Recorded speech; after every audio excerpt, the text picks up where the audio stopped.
Asked to protect the body of a dead stranger overnight, will he survive until the morning? The Vigil is an effective, low-key movie with all the classic elements of a good ghost story. Today, we're going to review and recap the events of this film, so let's check it out. The sound of gunfire and heavy frightened breath runs over the opening to The Vigil as we find ourselves in an eerie, smoky forest. We see a terrified Jewish woman crying while a young soldier is forced to hold a gun to her head. Then, the screen goes black and we hear a gunshot before flashing to the present day. We meet Yakov, staring himself down in the mirror and taking his medication. Finally, he returns to his friends who are all part of a Jewish discussion group. They talk about the experience of being Jewish in the city. Yakov has just failed a job interview and is struggling to get by living in the city. We sense that life is putting a lot of pressure on him. As his friends leave the focus group, one of the girls, Sarah, asks him on a date for coffee. So he takes a number and they make a date for the next day. As Yakov meets Reb, the leader of the strictly Orthodox community that Yakov has recently left, when Yakov refuses to come back, Shulam asks him if he will be a shomer for a recently deceased community member, Reuben, a Holocaust survivor. This involves watching over the body for one night to ward off any evil spirits who may try and possess the body. The previous shomer left the body after saying they were afraid, so Yakov agreed to do the vigil after negotiating a $200 fee. They arrive at Reuben's home and Yakov meets his widow, Mrs. Litvak, who isn't happy to have Yakov there. She suffers from dementia and demands that he leave as she goes upstairs singing to herself, but he stays and begins his shomer task, bidding goodnight to Shulam. He settles in to begin his duties, sitting beside the corpse, plugging his headphones in, and looking up information on how to talk to girls on Google to prepare for his date tomorrow. However, he's soon distracted by a strange thumping coming from upstairs and senses an overall uneasy feeling. Hearing a noise behind him, he turns to ask if anyone's there, but there's no response. And he finds an old family photo of the Litvaks at his feet. There's Mr. Litvak and two children, but for some reason, Mr. Litvak appears partially obscured by a dark shape. Yakov appears to fall asleep and have a nightmare, as he remembers a racial attack he and his younger brother suffered when he was still Orthodox and displayed his Judaism. He suddenly woke up and suffers a strange, painful hand cramp that contorts his hand before receiving a text message from Sarah. They text back and forth as Yakov attempts awkwardly to flirt and appear charming. The lights start to flicker on and off the whole time before the bulbs burst and the room is plunged into darkness. Yakov receives a video message that appears to be a video of him asleep in the chair moments ago. The person holding the phone seems to be Mrs. Litvak as she strokes his hair. Startled, he calls out to her, but there's no response. Looking around the ground floor, he spots two ghostly feet contorting on the floor, the big toenails snapping before the feet vanish. Yakov's first instinct is to call his doctor, Dr. Kohlberg. He leaves a voice message saying he's running low on his pills and is starting to see and hear things again and would appreciate some help. He takes a drink from the tap and finds all of a sudden the water has turned rancid and he begins to gag violently as he throws up a lock of hair. Mrs. Litvak enters and his terrifying vision has vanished. She says that they are not nightmares but memories, not his memories though. She starts to sing again and then reveals that she drove her children away and she recalls memories of the Holocaust.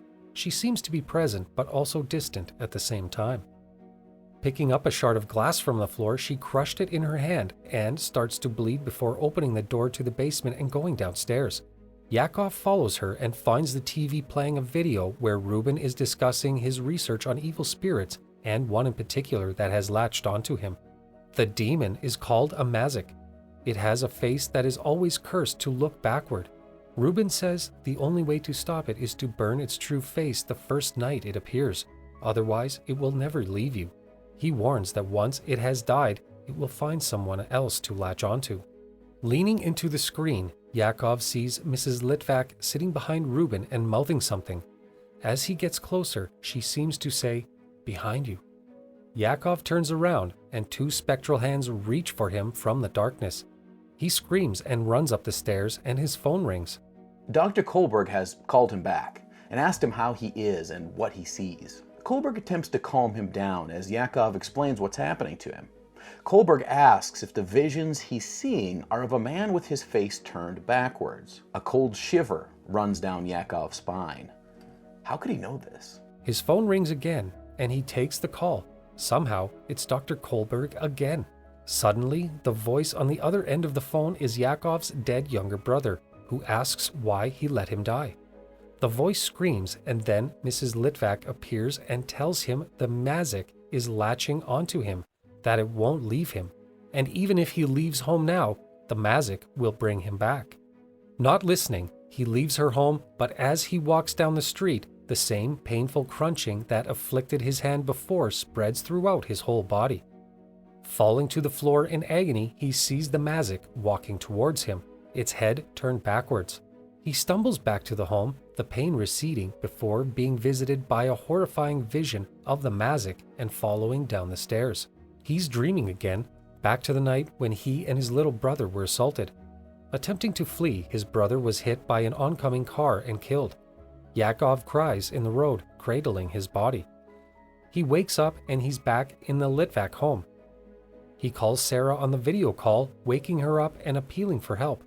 Before long, it appears the mazik has possessed this phone call too, as Sarah taunts him for not saving his brother.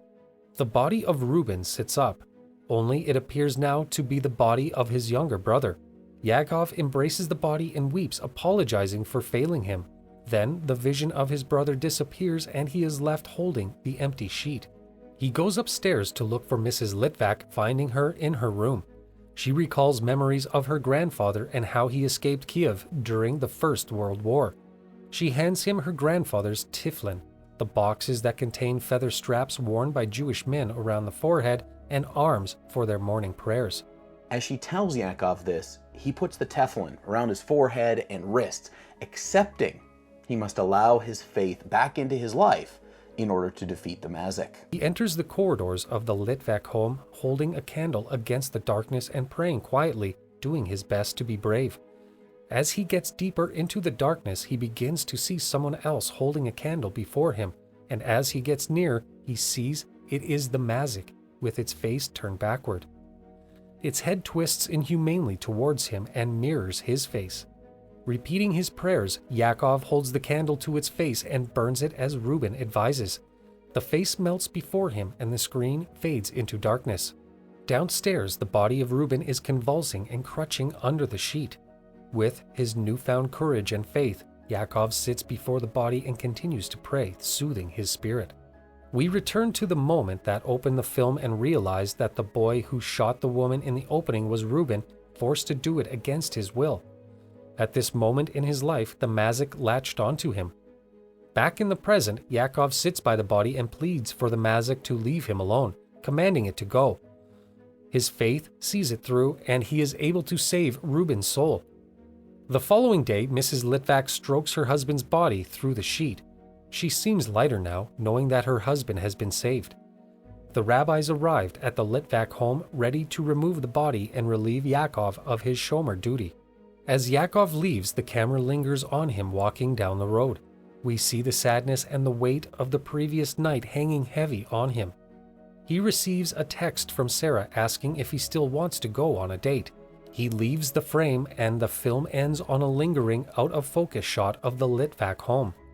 This is an effective, low-stakes ghost story. It focuses on Yakov's regrets and pain effectively, and uses the mazik as an effective way to bring him to terms with his past while also helping him save another lost soul. The vigil isn't trying to terrify you, but like all good ghost stories, it uses the ghost as a metaphor for the pains of our characters. In this case, the mazik only being able to look backward represents Yakov being unable to turn away from his past mistakes and not being able to save his brother. Mixing deep Jewish folklore and heritage also brings a lot of depth and strong believability to this film.